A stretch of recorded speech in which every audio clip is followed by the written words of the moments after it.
Oke, ini tadi yang sudah kita bahas. Coba kita perhatikan ya.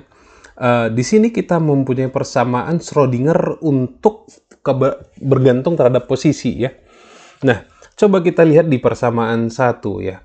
Dari sini nantinya kita bisa mendapatkan fungsi gelombang ini ya, persamaan fungsi gelombang ini jika apa?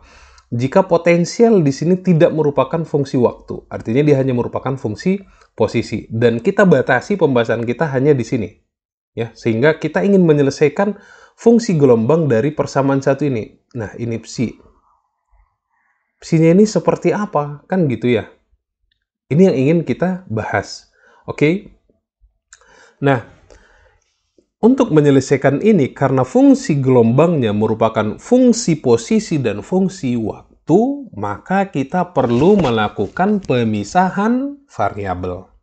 Ya, jadi sepertinya kalian sudah familiar dengan teknik pemisahan variabel ya. Terakhir di listrik magnet juga kita membahas beberapa kali kita melakukan teknik separasi variabel. Jadi untuk menyelesaikannya kita menggunakan ya separasi variabel ya. Separasi variabel yang kita gunakan, contoh tadi kita punya psi x, t ya. Lalu saya ambil psi sebagai fungsi x, lalu saya punya theta sebagai fungsi t. Theta besar ya. Jadi psinya itu untuk x dan tetanya itu untuk waktu ya.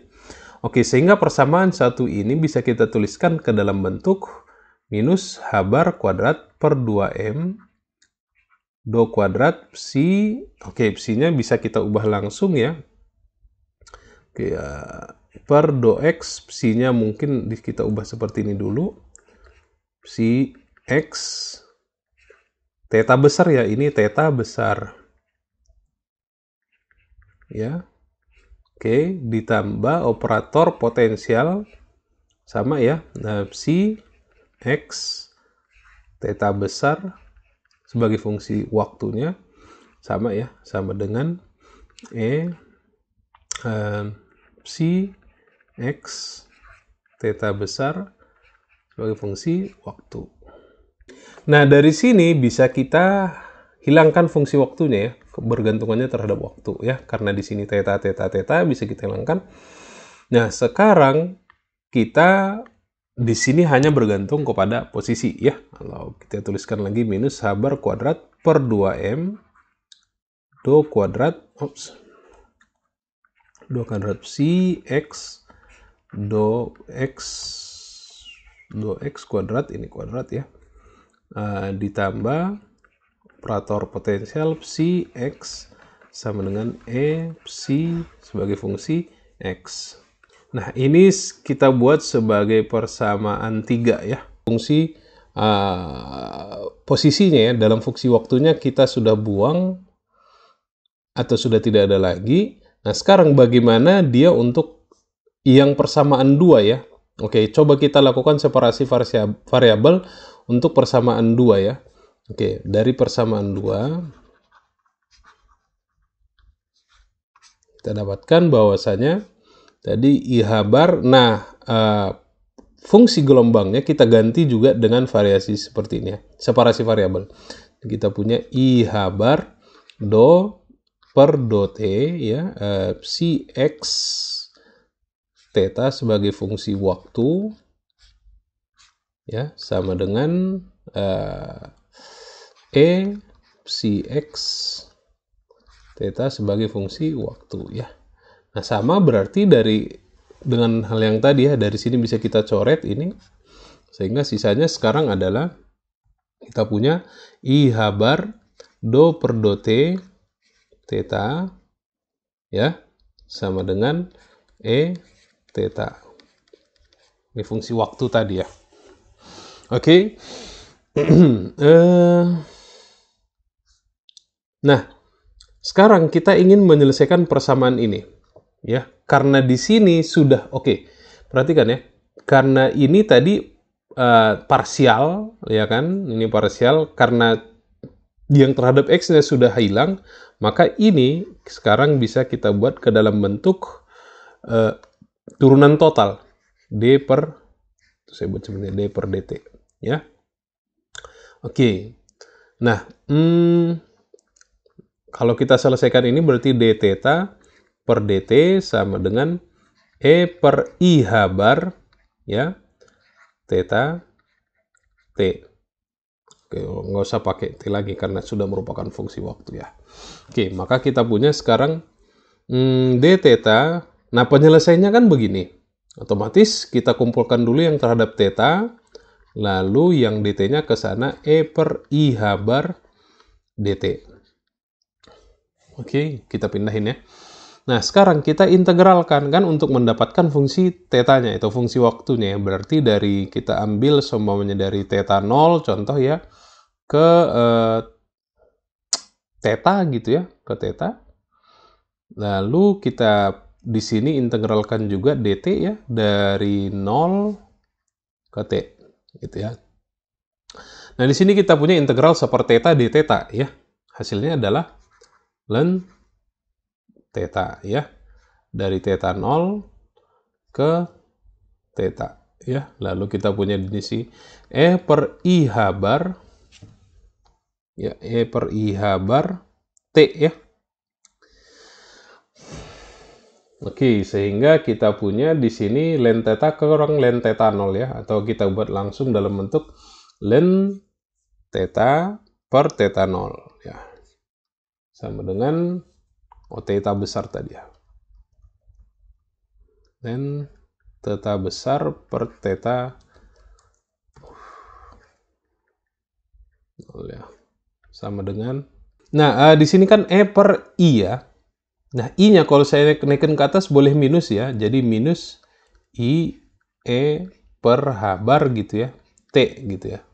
Ayo, kenapa bisa? Kenapa boleh saya naikkan I-nya ke atas menjadi minus? Kenapa? Ada yang tahu? Oke, kita punya I adalah akar min 1. Ya kan? Nah, kalau dia di bawah di sini berarti Oke, saya coba jelasin ya. Jadi kita punya 1 per akar min 1. Ya kan? Oke. Nah, saya lagi malas untuk ini, silahkan ya. Nanti kalian pelajari. Atau kalian cek ya. Seper I sama dengan minus I ya. Oke, nah. Kita sampai di sini. Ln theta ya. Berarti kita punya sekarang untuk mendapatkan ln sesuatu ya, ln x sama dengan y, maka x sama dengan eksponensial y ya. Ya kan? Maka kita punya di sini theta ya per theta 0 sama dengan eksponensial dari minus I E per H bar T. Gitu ya. Oke, maka kita punya di sini theta merupakan fungsi waktu, berarti ya saya punya di sini theta 0 E pangkat minus I E per H bar T. T-nya eksponensial juga ya. Oke, T-nya eksponensial. Nah, seperti ini ya. Oke. Nah, nah di sini kita mendapatkan eksponensial ya. Eksponensial minus I E per H bar T ya. Ini artinya, ini menunjukkan dia fungsinya merupakan fungsi yang periodik. Periodiknya maksudnya gimana? Jadi, kalau kita buat lagi ke dalam bentuk identitas Euler, masih ingat identitas Euler, E pangkat minus I E per H bar T ya. Maka ini kan sama dengan cos, ya kan? ET per H bar dikurang I sin ET per H bar. Nah, kalau kita ambil komponen realnya saja, maka ini merupakan sesuatu yang kosinus ya. Jadi fungsi gelombangnya merupakan fungsi yang kosinus. Ya, ataupun sinusoidal ya. Maka artinya apa? Artinya ini adalah periodik. Nah, periodik itu apa? Dia konsisten ya dalam sepanjang waktu seperti ini. Nah, artinya apa? Artinya jika kita sudah punya ini, persamaan ini ya. Jika kita kembalikan ke dalam bentuk separasi variabel kita tadi, ya. Oke. Tadi kan kita punya si x, t itu sama dengan si x theta sebagai fungsi waktu, kan gini ya. Nah, berarti kalau kita tuliskan lagi, theta kita tadi adalah ini ya, theta 0. Oke, saya buat theta 0, kan gitu ya, eksponensial minus i e per h bar t. Nah, perhatikan ya, ini adalah fungsi gelombang di mana si x ini sebagai menunjukkan fungsi waktunya, fungsi posisi, dan ini menunjukkan fungsi dari periodiknya. Ingat, berarti di sini kita dapat ini adalah posisi dan ini adalah periodik. Yang mana kita tadi sebutkan bahwasannya yang ingin kita bahas adalah bagaimana fungsi gelombang untuk gelombang yang stasioner. Ya kan, stasioner itu apa? Dia merupakan fungsi posisi dan dia periodik atau teratur ya, teratur. Selanjutnya kita akan membahas bagaimana penyelesaian persamaan Schrödinger untuk beberapa kasus potensial ya. Potensial bebas, tangga, dan sebagainya. Ya, kita akan bahas pada video-video selanjutnya.